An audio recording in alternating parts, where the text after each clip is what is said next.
Today we witnessed one of the most historic and consequential bills to have ever passed the Senate.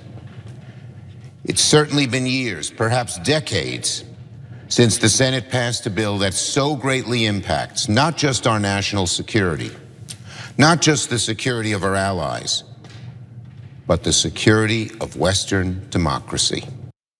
Senate Majority Leader Chuck Schumer is very pleased with himself following the passage in the Senate of a $95 billion foreign aid package. Historic, he says it is. Yeah. But is there any likelihood that it would pass in the House? And how exactly would this benefit Americans?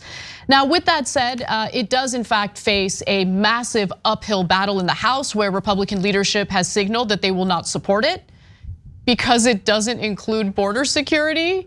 Which they are unwilling to pass because their daddy, their papa, Donald Trump told them not to, so he'd have something to run on for the general election. We'll get to that in a moment. But first, let's take a look at what the Senate passed today.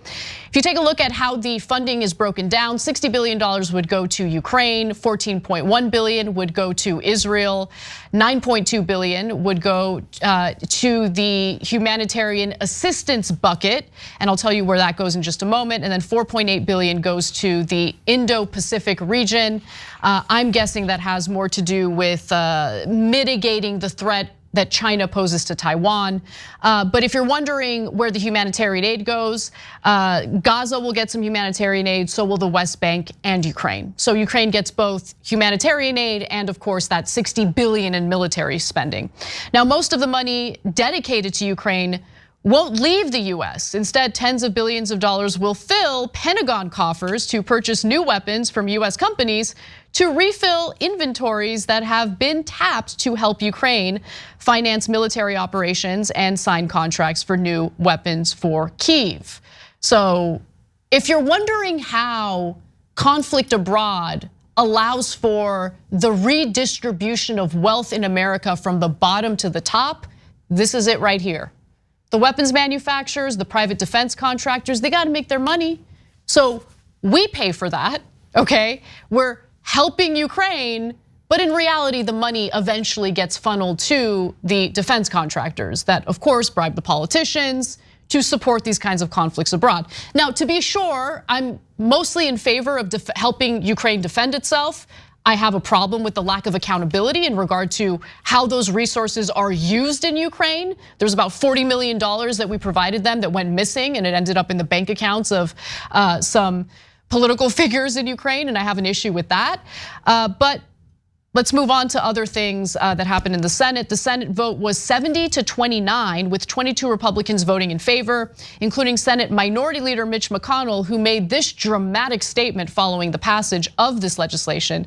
History settles every account, and today, on the value of American leadership and strength, history will record that the Senate did not blink. Oh, please. What are we doing? Like, I have never seen two grown men in the United States Senate, leadership in the United States Senate, have this kind of like language, this kind of rhetoric in regard to the passage of legislation. And this is legislation that just sends military aid to other countries. Yeah, it sends it to the Americans that they most cherish most, defense contractors. So they're like, this is a historic day. When given an opportunity to send about another $100 billion of defense contractors like we do every 6 months, we did not blink and we sent it to them again. Oh, your kids? No, we got nothing for you guys. We just ran out of money. Let's spend the last $95 billion on defense contractors. One guy did blink though, and that guy was Senator Bernie Sanders, who said, I will be damned if I'm going to give another nickel to the Netanyahu government in order to continue this war against the Palestinian people. Come on, there you go, Bernie.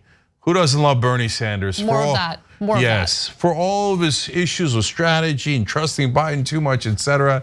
His heart's in the right place. It is. And it's wonderful to have him in the Senate. Okay, now look, let me break it down as quickly as I can. First, Schumer says it's historic. What part of this is historic? All you guys, like literally in the last 2 years of Biden, since the Republicans took the House, the only thing they've passed is defense money. It's the least historic thing you can do. You never ever pass anything that helps the average American. But defense, you've passed that 1 million times. It's the least historic thing there is. Number two, this affects our national security more than any other. Really? How? What, is Russia going to invade us? No, look, you can say, hey, we're going to stick up for our allies. No problem, I get it. But don't pretend that somehow this is about, like, especially on Israel, protecting Western democracy and stuff. What are you guys doing? They imprison 5 million people in an open air prison and then call it a democracy. Then they bomb the living crap out of them when we send them more money to do it. What part of that is a democracy? And how does that have anything to do with us?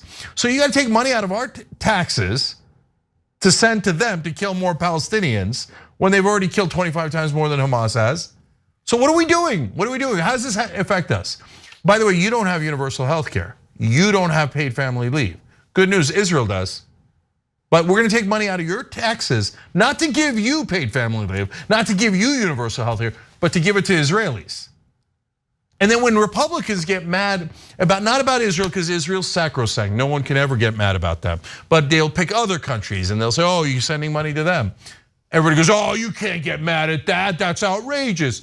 We have to help other people, but are we helping them? All this is money for more war. We never help anyone. We help people kill people. We love helping you. If you want to kill someone, America's going to step up and pay for it, okay? Death Incorporated over here. Now, when it comes to Ukraine money, I don't mind sending money to Ukraine. I get it. They were invaded. They are smaller than Russia. Russia has a bigger army. These are relevant factors, okay? Having said that, do I trust that the Pentagon and the US government has figured out how to spend that 60 billion right? No way. I would be shocked if 80% of that wasn't corruption, okay? So no, the Pentagon never passes an audit. I'm not sending them more blank checks. Why don't you give our kids some health care or give Americans higher wages? Why don't you do something that helps Americans? No, give me another blank check. Did you notice that little box in the corner? 7.2 billion other. What's other? 7 billion is a lot of other. What is other? But for the Pentagon, it doesn't matter. We don't have any money for you ever. The Pentagon says, hey, give me 7 billion in a slush fund. Oh yeah, right away. Historic, we have done something amazing. No, you corrupt old kooks. You've done the same goddamn thing you always do. Send our money to your donors. We might have millions of people watching this show, but you can be the difference maker because we just need 1% of our audience to be paid members, and then this show can be around forever. So you can make that difference. Click join now. Now, Bernie Sanders wasn't the only one who had problems with sending military aid to Israel. In fact, his fellow Vermonter also stepped in. Here is Senator Peter Welch making similar comments, which I think need to be heard.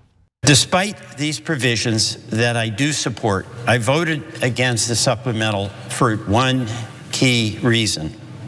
I cannot, in good conscience, support sending billions of additional taxpayer dollars for Prime Minister Netanyahu's military campaign in Gaza.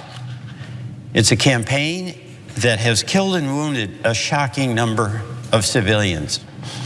It's created a massive humanitarian crisis with no end in sight. And of course, it has severely compromised any remaining hope, almost all remaining hope for the two-state solution that we all know is ultimately essential for peace in the Middle East. So I just wanted to give him credit because it's very rare to come across United States politicians, whether it be in the House or the Senate, who's willing to speak out against what Israel is currently carrying out in the Gaza Strip. So again, he deserves credit for that. So go ahead, Cenk.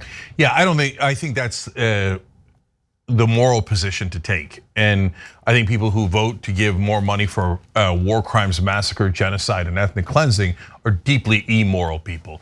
And I don't think that any of them are cute or cuddly in all the garbage ways that mainstream media describes them. Now, you wanna know whose fair we are? How do you know? So Mike Johnson says, oh, I won't pass it in the House because it doesn't include border provisions. Brother, you just shot down the border provisions. So he's totally full of crap. But at the same time, I agree with him. I'm glad, not about the border part, but I'm glad that he shot down this bill, whether he meant it for the right reasons or the wrong reasons. Then people will say, well, which side are you on? Are you on the side of the Republicans, the Democrats?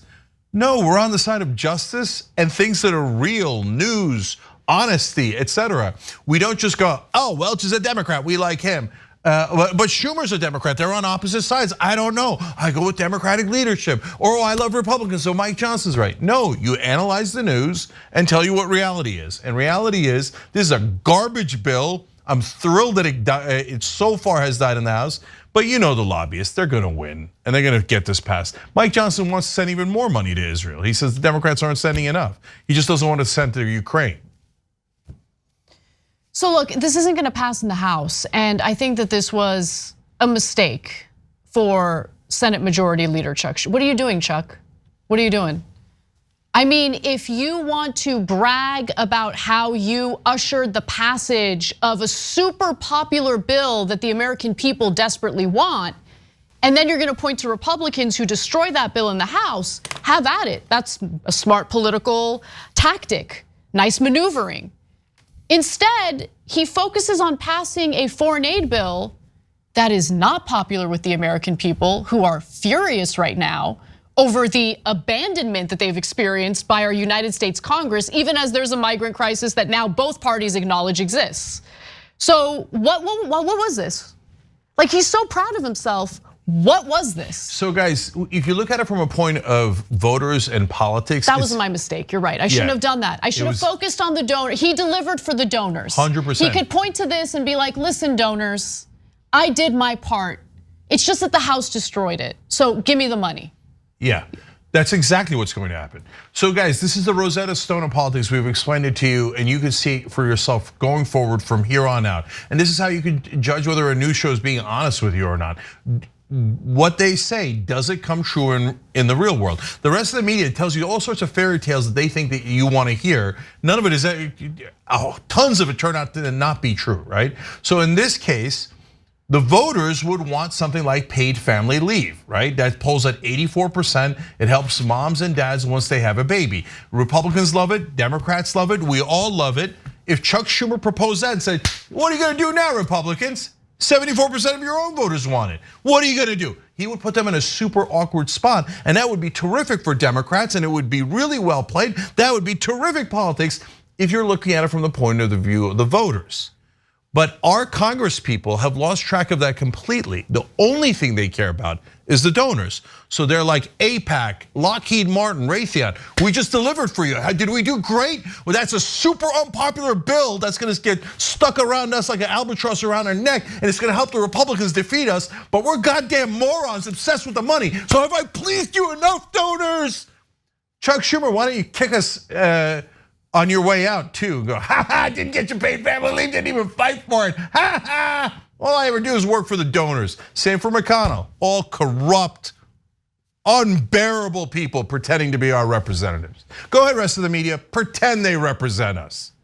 Thanks for watching the video, guys. We also love it if you hit the join button below, because that makes you a member, and members allow us to be independent, honest. We can be as progressive as we want, no corporate media influence, and that's all because of you guys. We love doing the show with our members. Hit the join button, become one of the Young Turks.